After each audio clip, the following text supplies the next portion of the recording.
Namaste, friends. Have you ever wondered what true devotion to the God really means? And have you ever asked yourself, why do we meditate upon God? Have you ever felt completely alone in a difficult situation? Just you are aloof, you need any help, and nobody's around you.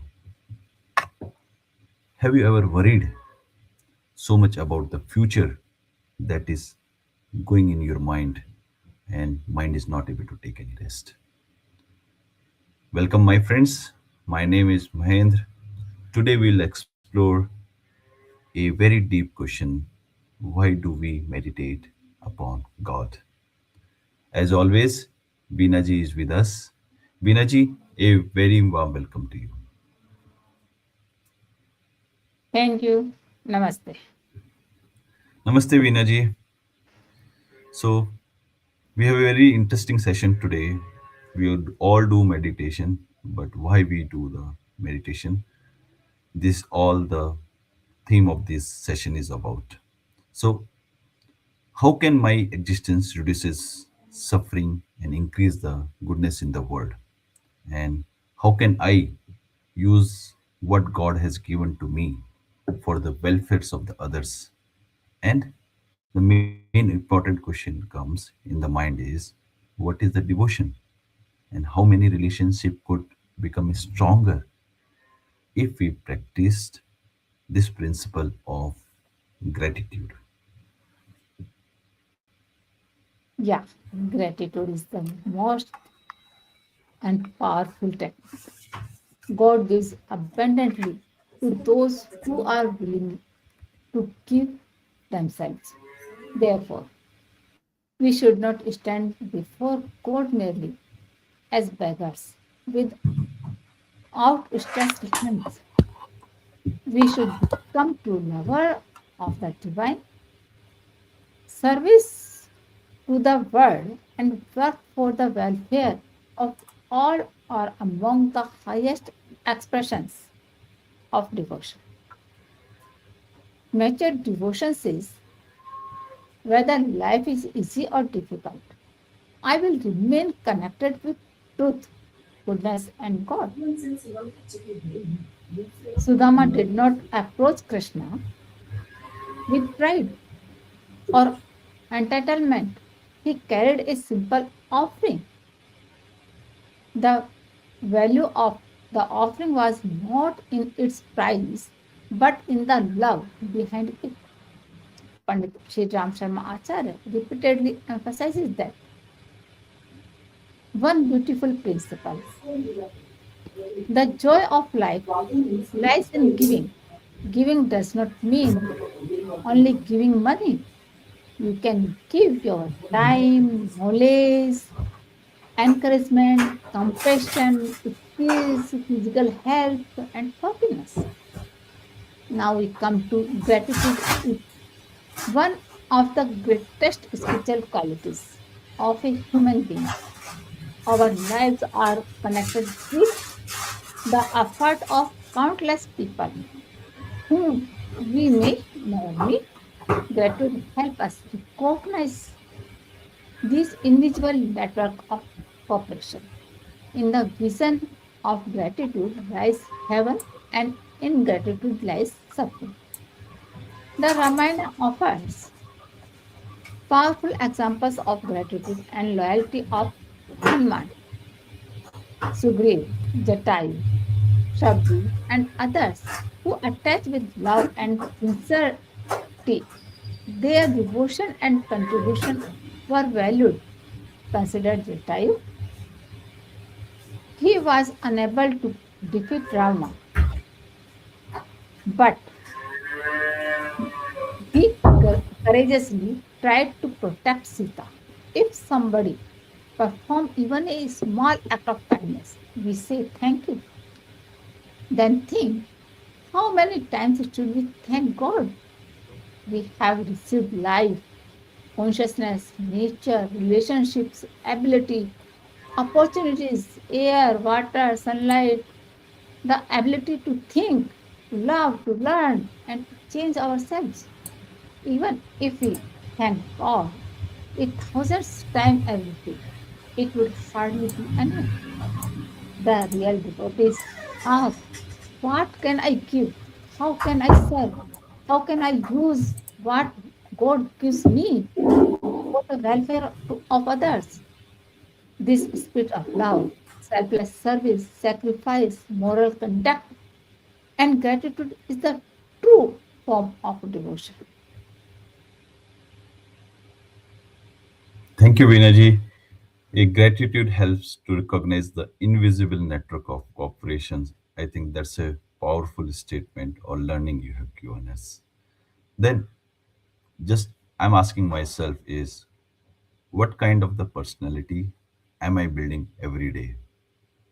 And why do we meditate upon the God? That's we are continue to discuss. And when we sit next to the God and do prayer and chant, jap, meditation, which we call as a upasana, what is the deeper purpose of the upasana in our day-to-day life? And finally, when I'm doing the meditation, what I'm going to become. And when we do the meditation, we all are talking about inner, then what is the voice of inner self which we are talking about? Yeah.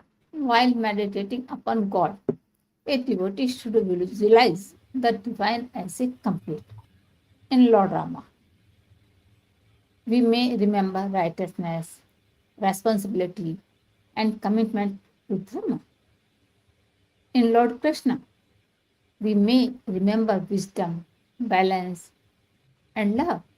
In Lord Shiva, we remember detachment, inner stillness, fearlessness. In Goddess Saraswati, we may think wisdom, knowledge, purity. In Goddess Durga, we may remember courage, protection. In Gayatri, we may complete illumination of the intellect, purity of thought. It becomes our Ishtadevata, our chosen spiritual guide.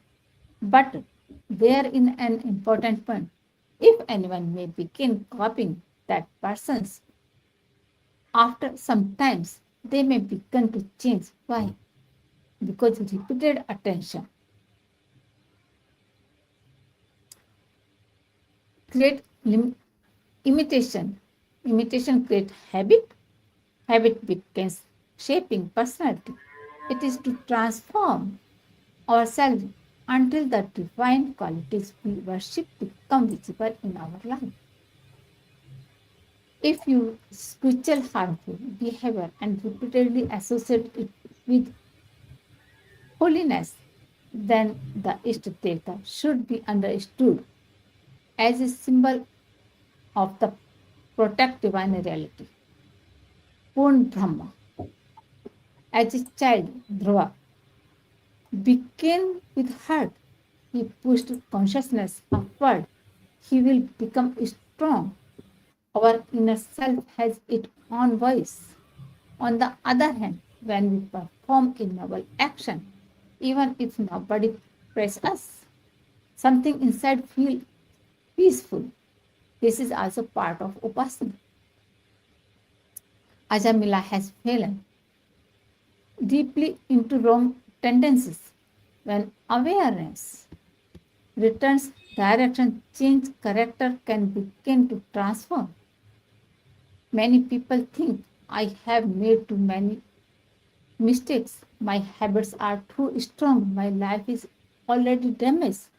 But Pandit Sri Ram Sharma Acharya says, if a person meditates every day on Tattva Bodha and Atma Bodha sadhana, then awareness can awaken. Transformation remain possibility. Ask yourself, what divine quality do I need to develop now? Patience, courage, purity, compassion, discipline, wisdom, detachment, gratitude, or love. These qualities can make meditation practical.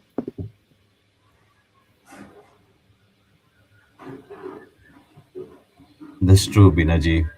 So, what you mention is about our repeated act, attention, and actions create imitations. Imitations creates habits, and habits shaping up the personality. I think that's a mantra we should take it up. So, to the next level, what is the deeper meaning of the upasana now? And then, why the upasana is also called as a form of satsang, and in our daily life, why the daily self-examination is a important aspect towards the personality which we want to become it, and what should we ask ourselves in the morning, and what should we ask ourselves in the night when we are doing the self-examination. Yeah. Upasana means developing such a deeper inner relationship with the divine that we begin to experience God as our companion, guide, friend, protector, and closest well wisher. When that feeling becomes strong, life begins to change. Imagine that you have a walk through a dangerous forest at night. You are completely alone, but a strong, trustworthy, well trained security guard is walking beside you. The forest darkness sound are the same, but your inner state changes. Why? Because you feel supported. You are not alone. In the same way, when a person truly begins to feel the divine presence is with me, courage increases. The difficulty challenge may still exist, but the inner experience changes. Such a person says, I will perform my duty sincerely. My effort is mine. Finally, control is not mine. King Chitraketu experienced intense attachment and grief connected with his son. Through spiritual wisdom, the deeper journey of the soul make love wiser. King Nigra was known for charity, but through a mistake involving a donated cow, a complicated moral consciousness arose. Good intention is valuable, but awareness and responsibility are also necessary. Sometimes people say, my intention was good, so nothing else matters. But spiritual maturity asks us to combine good intention with careful action. Pandit Shri Ram Sharma Acharya repeatedly emphasized before beginning the day, take 2 or 3 quiet minutes and say, today I will practice qualities consciously. At night, review your day and ask what kind of person was I today. Then decided tomorrow. I will improve this one thing. The true evidence of upasana is transformation in character and conduct. Always say, I will do my duty sincerely and leave the final outcome in God's hand. Upasana is more than prayer and a form of highest satsang. This gives a clean view of the upasana, how we should take a upasana in our daily life. And as a message, we do our duty sincerely, leave the final outcome in the divine hands, and on our daily life, we think about our intentions and our actions. They should be really combined. As always, Binaji, now it's time to learn a new technique on our good health. We learned today Gyan Mudra. Mudra, yoga, and meditation are not just spiritual habits, they are technologies for soul alignment. So, Gyan Mudra, also called Jana Mudra, is one of the best known hand gesture used in meditation and yoga. It is traditionally associated with knowledge, awareness, concentration, and inner stillness. So sit comfortably in Padmasana, Siddhasana, Sukhasana, Vajrasana, or on a chair with the spine straight. The tips of the thumb gently touches the tip of the index finger to form a small circle. The other three fingers remain comfortably extended, straight and relaxed. The palms may face upward or downward depending on the meditation practice. The hands rest comfortably on the thigh or knees. The touch should be gently, not forcefully. Practice for 10 to 15 minutes daily. It gives us knowledge, concentration, awareness, mental clarity, inner calm, spiritual contemplation, self awareness. But have some precautions. If you experience pain, numbness, tingling, or significant discomfort in your fingers, hand, wrist, shoulder, should practice consciously and consult a qualified healthcare professional, yoga meditator, or pranic healer. You can do affirmation. Now I am turning my attention inward. So Gyan Mudra brings knowledge and wisdom to an individually, and regular practice can help sincere sharpen their intellect and make maximum use of the brain. Thank you, Veenaji, for giving us a very insightful knowledge today towards how can I become a better person today and tomorrow. Thank you. Namaste.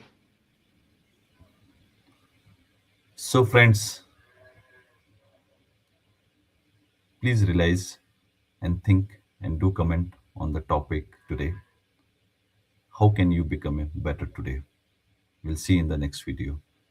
Do subscribe, like, comment, and share it with your loved ones. Share this if the compassion matters to you. If any question you're having, feel free to ask in the comment section. And for more information, you can also watch our previous videos on the Ojas Soul YouTube channel and also visit AWG website. Until next time, stay true, stay aware, stay humble, goodbye, and namaste.